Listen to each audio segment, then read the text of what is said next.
काम वासना का बिना उपयोग किए ही काम वासना के प्रति साक्षी भाव साधा जा सकता है, और जिस मात्रा में साक्षी भाव सधता है उसी मात्रा में काम वासना से आत्मा के संबंध टूटते चले जाते हैं। अगर कोई सिर्फ रोकेगा तो रुग्ण हो जाएगा, कोई अगर सिर्फ भोगता ही चला जाएगा तो भी नष्ट हो जाएगा।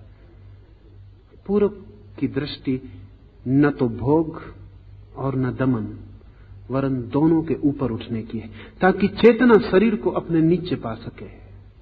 शरीर की जो पकड़ चेतना के ऊपर है, गर्दन पर है चेतना की, वो छूट जाए, मालिक हो सके चेतना और शरीर उसकी छाया रह जाए। काम वासना में जब भी आप डूबते हैं तो शरीर मालिक हो जाता है और आत्मा उसकी छाया रह जाती, उसके पीछे सरकती। बहुत बार तो आप नहीं भी चाहते तो भी काम वासना में डूबते, तब आपकी आत्मा का कोई मूल्य नहीं रह जाता, तब उसकी कोई सुनवाई नहीं रह जाती, तब शरीर इतना प्रगाढ़ हो जाता है कि आत्मा को दबा देता है, उसकी छाती पे बैठ जाता है। वासना जब उठे तब उससे दूर खड़े रहना और तादात्म्य को तोड़ लेना, वासना को उठने देना, ना तो उसे बाहर किसी पर प्रकट करने जाना और न उसे भीतर दबाना, निष्पक्ष खड़े रहना भीतर, और जो हो रहा है उसे देखते रहना और होने देना भीतर जो हो रहा है, लेकिन दूर खड़े होकर देखने की क्षमता विकसित करना। जितना डिस्टेंस, जितना फासला आप में और आपके वासना के धुएं में हो जाए, उतने आप मालिक होते जाएंगे। और जैसे जैसे दूरी बढ़ेगी वैसे वैसे आप चकित होंगे कि एक नए आनंद की धुन बजने लगी जिससे आप अपरिचित थे। ये आप ठीक संभोग करते क्षण में भी दूरी रख सकते हैं। मेरे पास लोग आते हैं, एक महिला ने मुझे आके कहा कि साक्षी भाव में रखना चाहती हूं, लेकिन पति है, और अगर मैं संभोग में नहीं उतरती हूं तो पति दुखी और परेशान और पीड़ित होते हैं, चिड़चिड़े हो जाते हैं, झगड़ा करते हैं, उपद्रव खड़ा करते हैं, तो मुझे संभोग में उतरना तो मेरा कर्तव्य है। मैंने कहा तू संभोग में उतर, लेकिन संभोग के क्षण में भी दूरी बनाए रखना, जैसे संभोग तुझसे नहीं हो रहा, सिर्फ शरीर से हो रहा, और तू पार होके दूर रहना। जितनी तू शांत रहेगी, शांति के लक्षण साफ हो जाएंगे, तेरी श्वास में फर्क नहीं होगा। पति संभोग करता रहेगा, उसकी श्वास में फर्क हो जाएगा, श्वास तेज चलने लगेगी, श्वास सीमा के बाहर हो जाएगी, लेकिन तेरी श्वास शांत बनी रहेगी। श्वास पर ध्यान रखना और अपने को दूर रखना, और देखना कि पति जैसे किसी और के साथ संभोग कर रहा है। तो ठीक संभोग के क्षण में भी साक्षी भाव साधा जा सकता है। और एक बार इसका ख्याल आ जाए कि मैं शरीर से दूर हूं, शरीर के साथ क्या हो रहा है वो मेरे साथ नहीं हो रहा, शरीर में क्या हो रहा है वो मुझ में नहीं हो रहा, ऐसी प्रतीति सघन होने लगे तो एक नई धुन बजनी शुरू हो जाती। क्योंकि जैसे ही हम शरीर से दूर हटते हैं वैसे ही हम आत्मा के करीब आते हैं। आनंद का अर्थ है आत्मा के करीब आने से जो सुवास मिलती, जो हल्का शीतल हवा का झोंका आता है, वो जो गंध आती है अनोखी, जिसे कभी हमने जाना नहीं, और एक दफा उसका हमें स्वाद पकड़ ले तो हम शरीर की तरफ पीठ करके उसकी तरफ दौड़ने लगते हैं। बड़ा आनंद छोटे आनंद से निश्चित ही मुक्ति दिला देता है, और कोई उपाय भी नहीं है। और जब तक आपको बड़े आनंद का पता नहीं है, तब तक छोटे क्षुद्र आनंद से छूटने में आप व्यर्थ ही परेशान होंगे, कुछ होगा नहीं। बड़े आनंद को जन्मा ले, छोटे आनंद से हाथ छूटने लगता है, आप पीछे हटने लगते हैं। सिर्फ साक्षी भाव जगाना हो तो घर में रह के भी हो सकता है, पति पत्नी के बीच भी हो सकता है, कोई अड़चन नहीं है। एक बार ठीक से कला आ जानी चाहिए, और कला ऐसी है कि आप प्रयोग करें तो आ जाती है। साक्षी भाव एक आंतरिक संतुलन है। शरीर से दूर हटना एक भीतरी घटना है, उसे आप प्रयोग करेंगे तो वो आ जाएगा। घटना घटने दें और आप देखने वाले हो जाएं, करने वाले न रहें। ये मूल सूत्र है, करता ना रहें,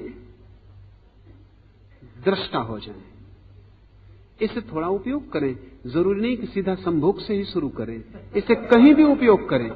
भोजन करते वक्त करता ना बने, साक्षी हो जाएं। रास्ते पे चलते वक्त चलने वाले ना बने, शरीर चल रहा है आप देख रहे हैं। इसे जीवन के सब पहलुओं पर फैलाएं और धीरे धीरे साक्षी को संभालें। जैसे जैसे साक्षी भीतर संभलता है, एक नए जीवन का उदय होता है। आपके शरीर में पंख लग जाते हैं, अब आप आकाश में उड़ सकते हैं।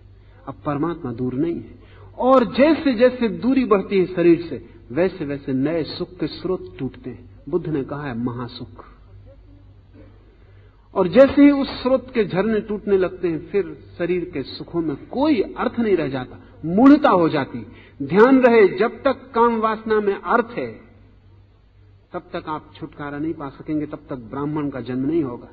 जिस दिन काम वासना में अर्थ ही नहीं रह जाता, काम वासना से भी बड़े आनंद का झरना फूट पड़ता है, और काम वासना सिर्फ मूढ़ता रह जाती है, नासमझी रह जाती है।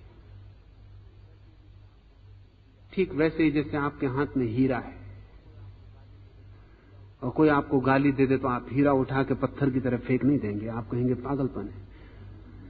हीरा बहुत कीमती है इस आदमी को मारने की बजाय। लेकिन आपको अगर पता ना हो और आप समझें कि ये पत्थर है तो बराबर मार देंगे। हीरा है तो नहीं फेंक के मारेंगे। काम वासना में जिस शक्ति को आप फेंक रहे हैं अपने बाहर, आपको पता नहीं वो क्या है। वो जीवन की धारा है, वो जीवन का परम गुह रहस्य है। एक बार आपको पता चल जाए कि ये धारा भीतर की तरफ बह सकती है, और सुखों के महल खुल जाते हैं और नए द्वार खुलते ही चले जाते हैं, फूल खिलते ही चले जाते हैं, वीणा का संगीत बढ़ता ही चला जाता है। लेकिन ये आपको अपने अनुभव से जब आए, महावीर के कहने से कुछ भी ना होगा, मेरे कहने से कुछ भी ना होगा, किसी के कहने से कुछ नहीं हो सकता। इतना ही हो सकता है कि स्मरण आ जाए कि ये भी एक संभावना है, बस। लेकिन जब आप प्रयोग करें, प्रयोग बहुत से लोग करते हैं, लेकिन उनको ठीक प्रक्रिया का ख्याल न होने से दमन में उलझ जाते हैं, शरीर से लड़ने लगते हैं। शरीर से लड़ना नहीं, शरीर से दूर होना है, क्योंकि लड़ने में भी आप शरीर के करीब ही होते हैं, भोगने में भी करीब होते हैं, लड़ने में भी करीब होते हैं। भोगने में भी शरीर से जुड़े होते हैं, लड़ने में भी शरीर से जुड़े होते हैं, और दोनों हालत में शरीर का मूल्य आपसे ज्यादा होता है। उस मूल्य को कम करना है। जो शरीर से लड़ रहा है उसको मूल्य कम नहीं होता। धर्म का जन्म तो तभी शुरू होता है जब हम विपरीत की वासना से हटना शुरू होते हैं, और ये हटाव ब्राह्मणत्व है।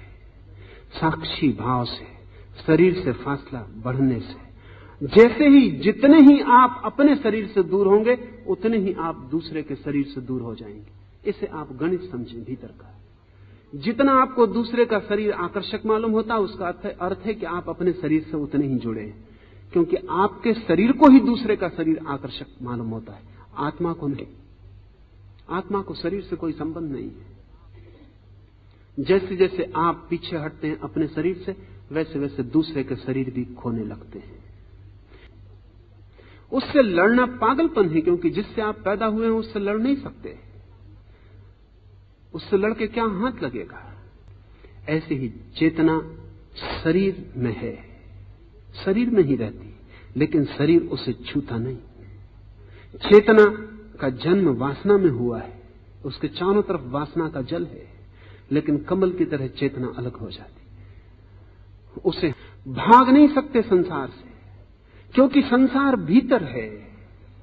हां, भीतर से संसार विसर्जित कर दिया जाए तो संसार में रह के भी आदमी संन्यास्त हो जाता।